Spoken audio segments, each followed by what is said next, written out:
Welcome to The Authentic Spiritual Journey, a weekly podcast featuring real and practical spiritual conversations from diverse perspectives here on the Experience of the Soul podcast channel. Today, episode 230, Surviving the Holidays with Difficult Family Members. And now your host, Reverend Cynthia Alice Anderson. Hello and welcome to the Authentic Spiritual Journey. My name is Cynthia Alice Anderson. I'm the host, and I'm here this morning in 818 Studios with my producer. Good morning, everybody. This is Dave Croft. Thank you so much for joining us for episode 230 of the Authentic Spiritual Journey. As always, I want to welcome you to a brand new week, and I hope that you are doing well. The holidays are quickly approaching. Maybe you feel like it's a nice warm blanket, or maybe it feels like a freight train. I don't know. Either way, it's coming right at you. Well, the holidays are an interesting time, aren't they, Dave? They because really are. Like some of us love the holidays and others of us dread the holidays.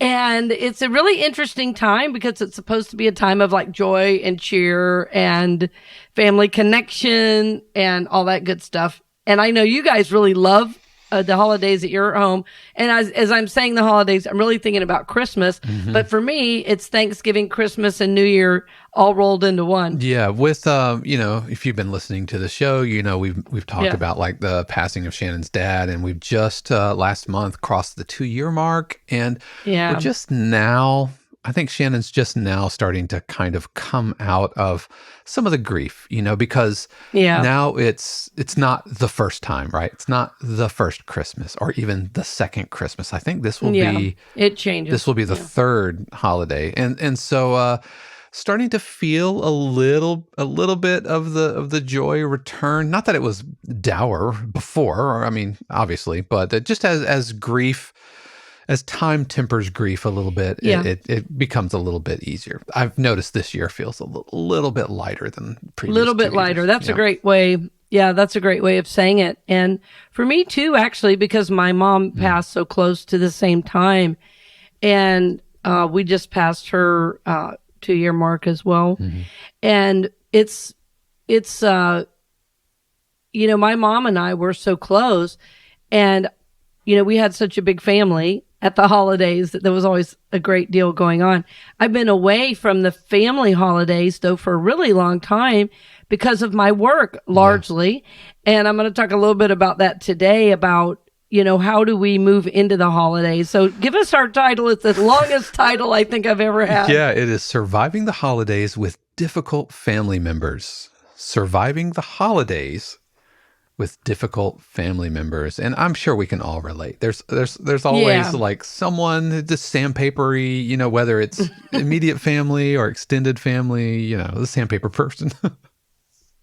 Yeah. Well, and that's exactly why I'm doing this. If any of my family are listening, I don't want any of them to say, "Are you talking about me?" because they might think I'm difficult, Well, and that's just it. I wanted to say, first of all, what are your intentions around this holiday season for you and your journey? What are your intentions? If you were in church, I'd say, number one, what are your intentions? Because we are on the show always talking about you can grow, prosper, evolve. That's what we want to help you do. And what's under that, the central idea that resides under that is, I want to become a conscious being. And this is a deep concept. It even at times is a little complex because of the various aspects of your life, this idea touches. And so I'm wanting to just slow it down a little bit and say, okay, what is my intention for my path and my journey this holiday season? What is my intention? And I'm thinking about that with you right now. What is my intention? I have given it a great deal of thought already. Somehow having kids, I think, helps me have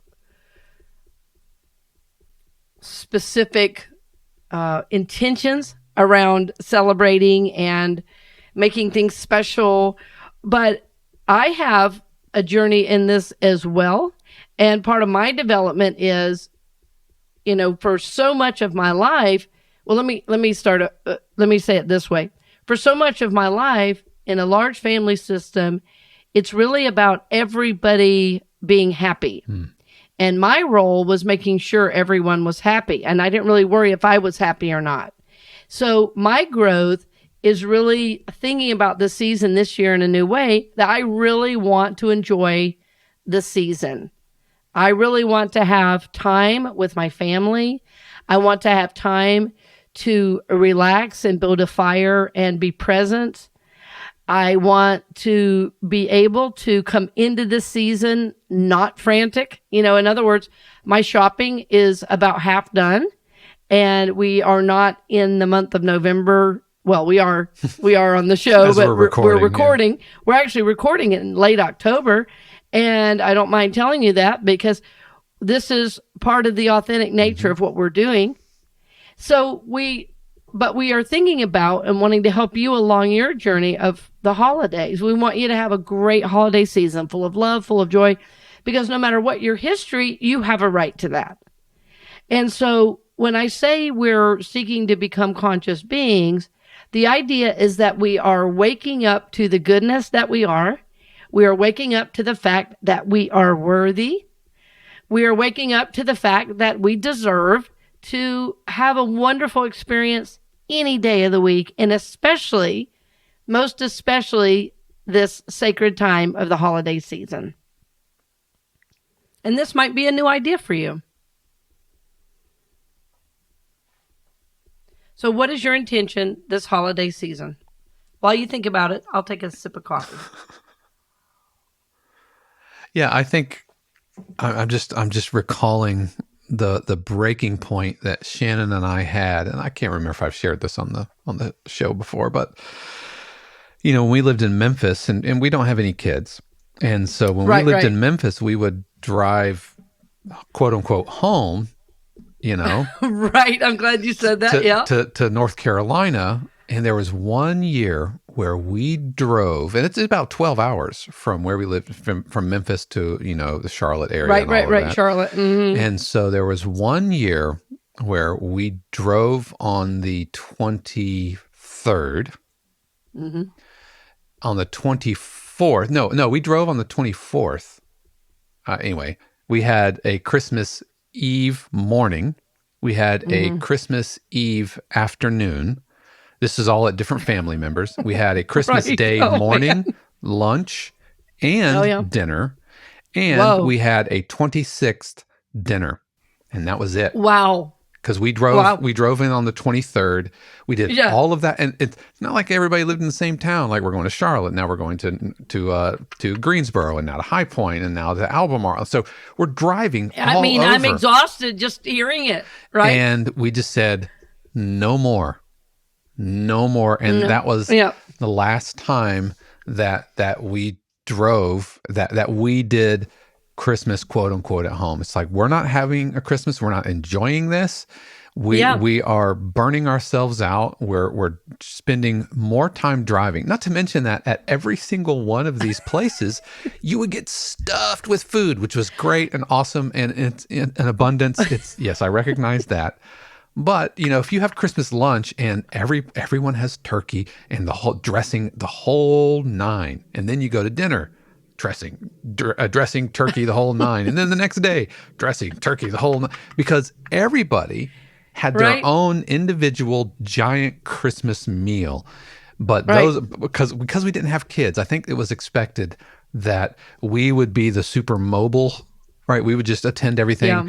But our lives got instantly better when we decided that it was too much. It was just too much. And so the next Christmas, we didn't come home for Christmas, and we had just a sweet, and at that point, I think Shannon's folks came out and visited us, and we did a lot. We went around downtown Memphis, went and looked at the lights, and so it was but I hate that it kind of took a tipping point to get to that, but we came to the realization that it stopped becoming about our own traditions. It stopped becoming about taking care of ourselves and trying to manage everybody's expectations. Yes. Yes. Yep. Well, and that's a part of it too, for sure. And as you were talking, I was laughing, reminiscing about the many ways I had to come home at Thanksgiving as a Southerner. You just never missed. Yep. And I remember the first Thanksgiving I missed, and I love my family dearly, but it was the best Thanksgiving I felt like I'd had in a decade. Only because, not because I didn't miss my family, only because I was not fighting, traveling, fighting the mobs in the airport. Because I've always, since I was 18, I've lived away. I've never lived back in Georgia. I still consider myself a Southern girl, born and raised, as they say. Well, actually, they say you don't raise children, you raise cattle, you rear children, but that's a whole nother thing. That's a whole nother show. That's a different show. It was a big deal when I didn't go home for Thanksgiving the first time.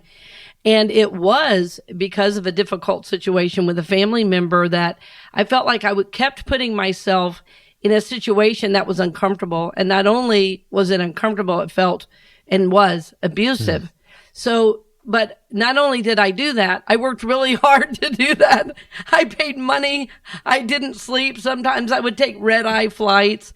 And what I have noticed, looking back on my process and looking back on my own behaviors, is what I was really doing is acting out the family code around the holidays in a really, I was acting out the family code in a really specific and large way. It was almost an egregious way, which was no matter how hard it was for me, I still had to be home.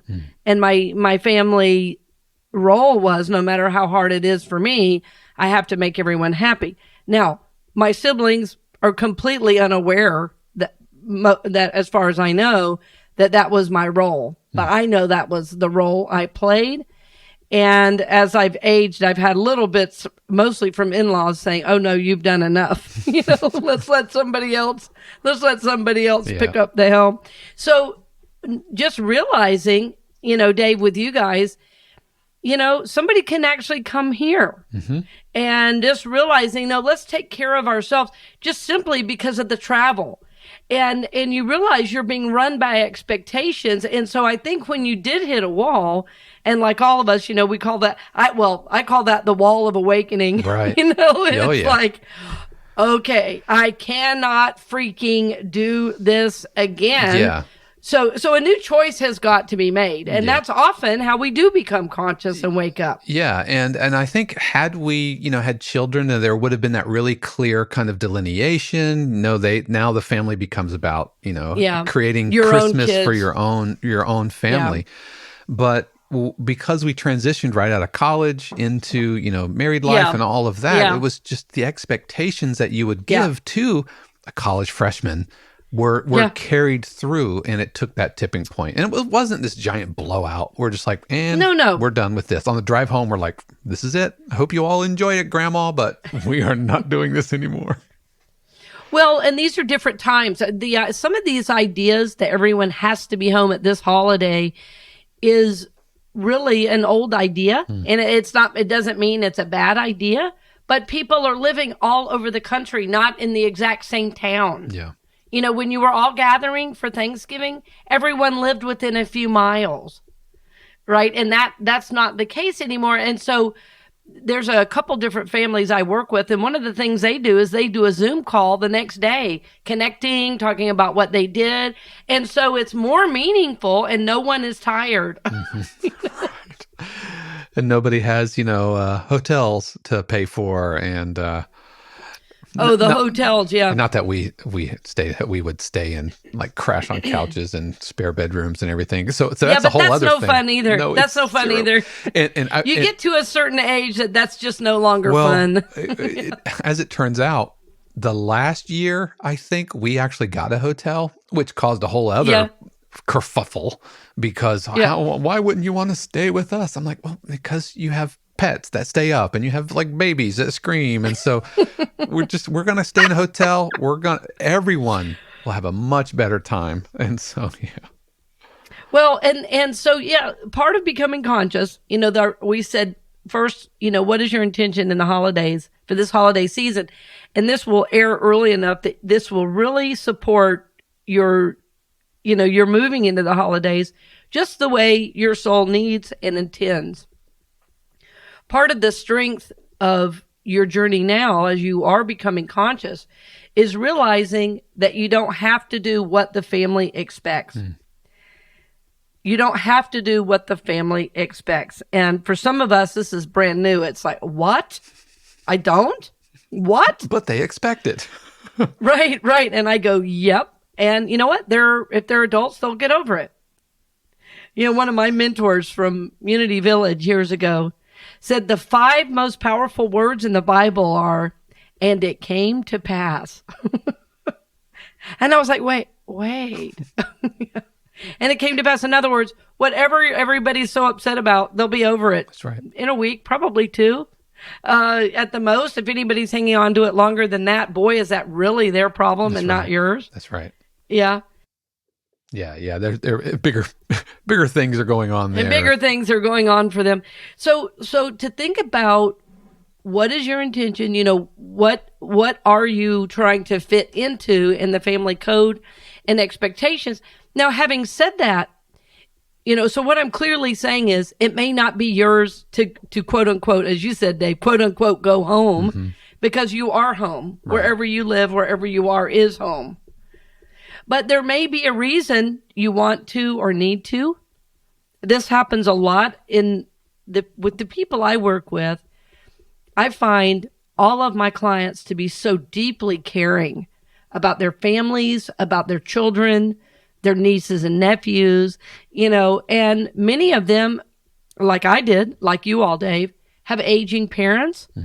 And they are thinking, like I did the last few years, it's so important that I see my mom. Well, due to my work, largely, it was very difficult for me to go home to where I was born in Georgia, on the holidays. And I discovered it really wasn't much fun because when I went, I was too tired. I was too jammed schedule-wise. So I would go home in December often, or even around my birthday in February, and I just made it my own kind of thing. But as my mom aged and there were family events, I did the best I absolutely could to go on a regular basis because I knew I would not feel good about her not being connected to me, in her final days. So there are reasons for you to go.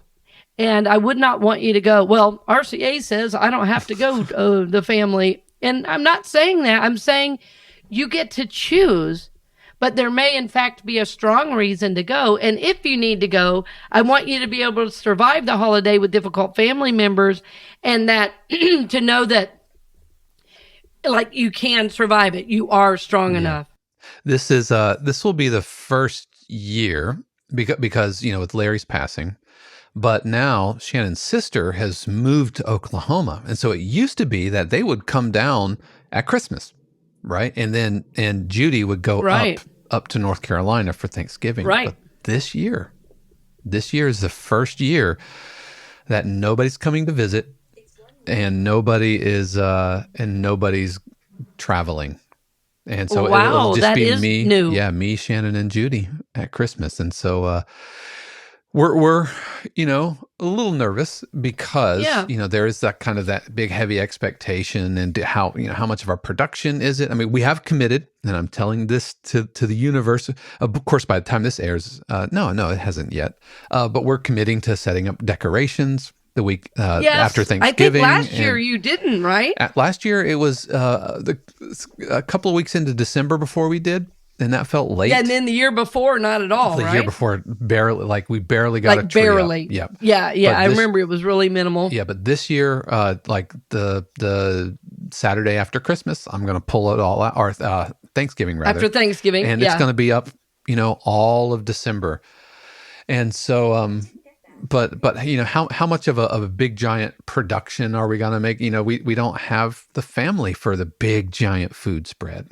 But that muscle memory, if you will, is right, so ingrained. I know, right? You know, it's you so go, strong. you get a platter, you get all this food. Am I smoking a turkey? All of this stuff. Yeah. Well, right. And that's what I mean about there's a real freedom in getting to make the choice of what you want to do. And for me, it brought the joy back into the holiday for me this year. Yeah.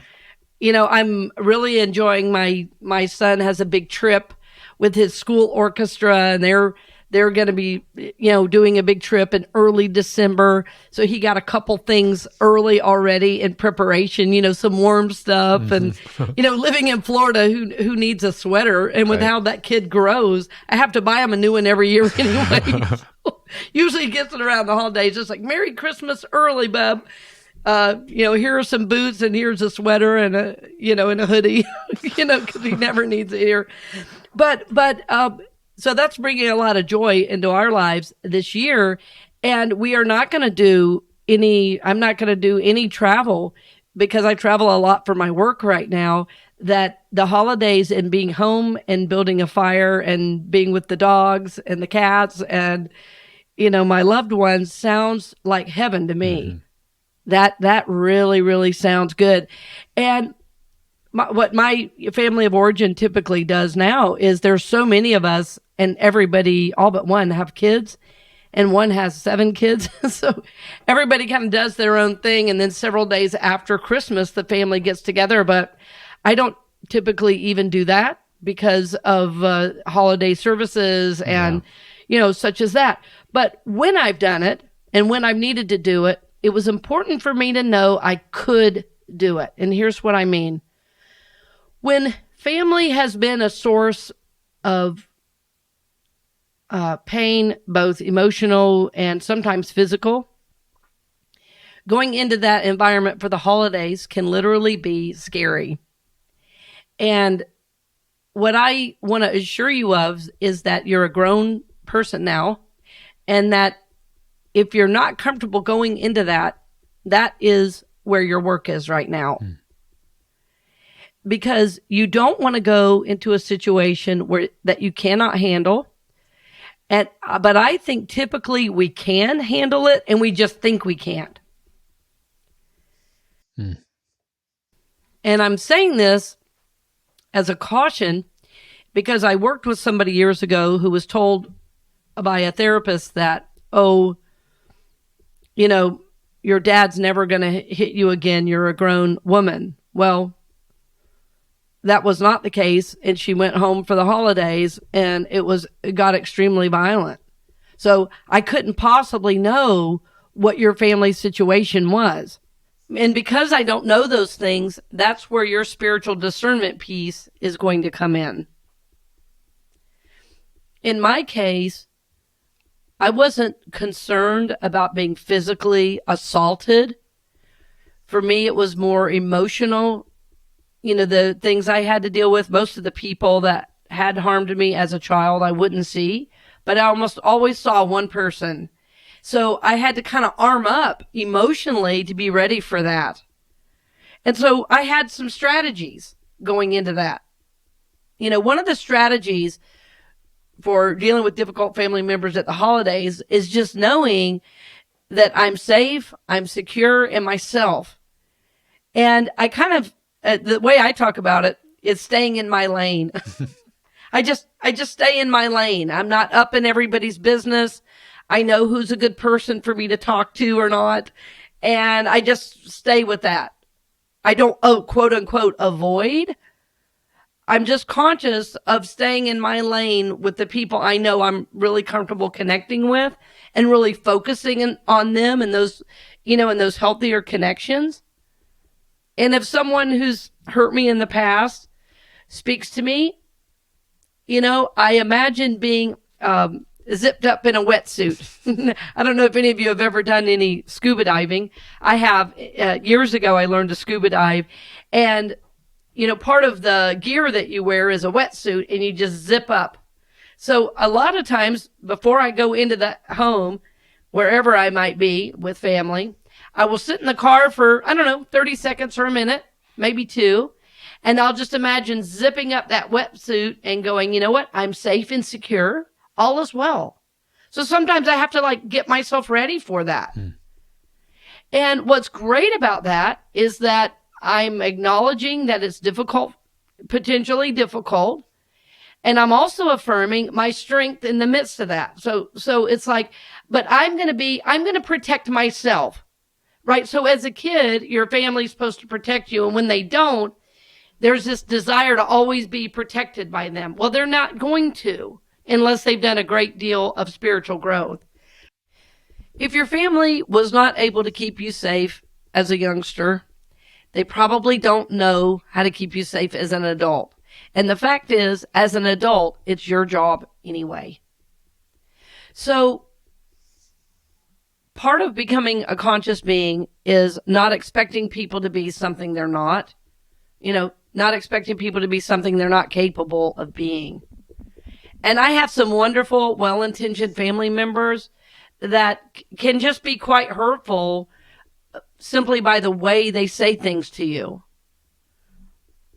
I have family members that are, very well-meaning, but very, very unconscious. So I will limit the amount of time I connect with them, but I'll also know, no matter what they say, I'm safe in God. But I'm not going to put myself in a situation that's potentially harmful emotionally, physically, sexually, all those ways that we can be vulnerable. I just won't do it. So think about that in your life. What are you being guided to do this holiday season, and how can you keep yourself safe? Have a strategy in mind.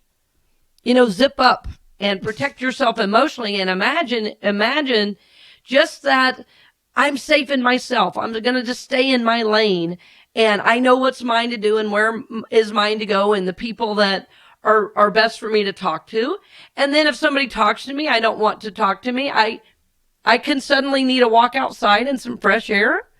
I can excuse myself and go to the restroom. I can find something to do in the kitchen. All is well. I'm in charge of me. But what we usually do is we go into the old family expectation that they're going to take care of me. And that is like setting yourself up for disappointment. Number one is setting yourself up for emotional pain and hurt. And there's no reason to do that. So the things that I've learned to say to myself, like I say, before I go in, I like the zipping up. Sometimes if somebody says something, awful or rude, or says you look like you gained weight, or, one of those really nice things like that, I just say in my mind, hold steady. This is not about you. Yep. Hold steady. Hold steady. I've also learned that what anybody says is really only a reflection of what they're saying to themselves. Mm-hmm. And sometimes I agree. It's really fun to be in that place of power. You look like you've gained weight. I say, I probably do. And I laugh it off. Maybe I have. Who knows? I love chocolate, I'll say. That's right. How blessed am I that I have, enough to eat. Yeah, exactly. So when you can just make light of it, it doesn't have a charge anymore. So that's what I mean about having strategies, taking breaks, and so you may have different things you say to yourself. Like you might say, oh, this is not about me, or you know what, all is well, or I'm good. Or, you could tell a friend, call me at 1, make sure I'm okay. I may need to go. Call me with an emergency at 1:00. Whatever you need. And also remember, you don't have to do it if you don't need. It doesn't matter what the family expectation is if you're grown.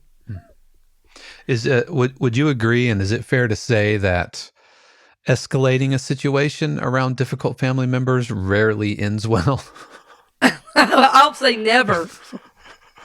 I'll say never ends well. Yeah, like getting into arguments, even whether it's politics or, clapping back at somebody who makes an inappropriate comment. Yeah. It's always better just to remove yourself from the situation. I mean, there's no upside to There is no upside.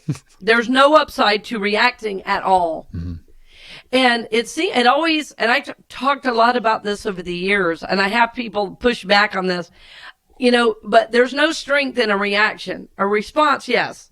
But a reaction is the lowest form, really, of communication.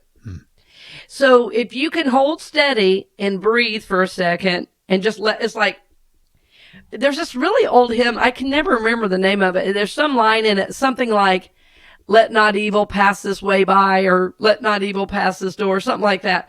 And I just sometimes imagine it just passing by and me with my hands in my pockets, not grabbing it, not grabbing that weird thing. Because what I know in general about, anyway, in my family, nobody's intending me actual harm. They just go unconscious. And so do I sometimes. So I'm not just saying they're bad. They're all good-hearted people. Anybody in my family now, the people that have been most hurtful to me, they're either dead or not a part of the family anymore. So I just don't. And even when I had to deal with it, again, I use these strategies. So I don't, part of the reason I even wanted to do this topic, it's funny, I'm saying this at the very end, but one of the reasons I wanted to do this topic is there are probably some great people you want to see, and I don't want you to let one or two people completely keep you from your whole family if that's a meaningful connection for you. And that's the decision that you have to make. That's the discernment piece of, will there be enough good for me there that it's worth dealing with these one or two difficult people, because I want to feel like I'm a part of something bigger this holiday, and I really miss some of my family. You can also choose to only go see those family members. Yeah. I don't know what it's like to have a family of like one or two. You might be saying, well, none of this applies because I don't have a big thing. It may not. But most of the people I work with have some family situation that they're expected to go into around the holidays. And it can be, there can be a great deal of angst involved. I have had people, believe it or not, call me in crisis from the bathroom at a family event more than once on Thanksgiving and Christmas and New Year's, saying, I am absolutely stuck. I don't know how to get out of this. I feel 7 years old right now. So it happens. Yep. And that's just why I want to bring this up, that you have the power to choose. You are becoming conscious. And if you haven't thought about it yet, really think about, what is my intention this holiday season? What do I want to experience with myself, my own family? And friends, you can be a family of one. You don't have to have kids to be a family. You don't have to have a partner to be a family. You are a family in and of yourself. You can decide, do I want to be with friends? Do I want to be with family? And create a beautiful experience for yourself. And if you have to go into the family system, use those strategies and use it as a time for healing. What family code am I, unconsciously moving into, rather than just enjoying what I can and, holding steady, knowing I am more healed, more powerful, more at peace than anything that's going on here. And just, let it stay in your lane and let the weirdness pass you by. And as Dave said, don't react, stay present. And as you stay present to your reactions, as you stay present to the people there, you might actually find a new compassion, love, and grace for the people that you're surrounded with. Some of these people, probably helped you when you were 2, 3 years old, and boy, they're doing the best they can. And I've learned that to not expect perfection from those folks, but see them as they are, do the best to see me as I am, and know we're all growing on this journey together. Yeah. But friends, I want you to be safe and happy. I want you to be able to manage your emotional state. I also want to encourage you to be discriminating, discerning what is mine to do and how can I have a beautiful experience this holiday, even if I have to see people that it might be a little difficult. You are stronger than that negative situation, and you are capable of having a beautiful holiday season. This is our hope for you, dear friends. And listen, we are happy to have you along the journey. Always happy for your support, both financial and otherwise. And we're wishing for you a beautiful, beautiful season this year. Blessings on the journey, dear friend, and we'll see you next week. We hope you've enjoyed this episode of The Authentic Spiritual Journey here on the Experience of the Soul podcast channel. This channel is made possible because of listeners just like you. If you would like to support the channel with your tax-deductible contribution on an ongoing basis or through a one-time gift, head over to experienceofthesoul.com/support.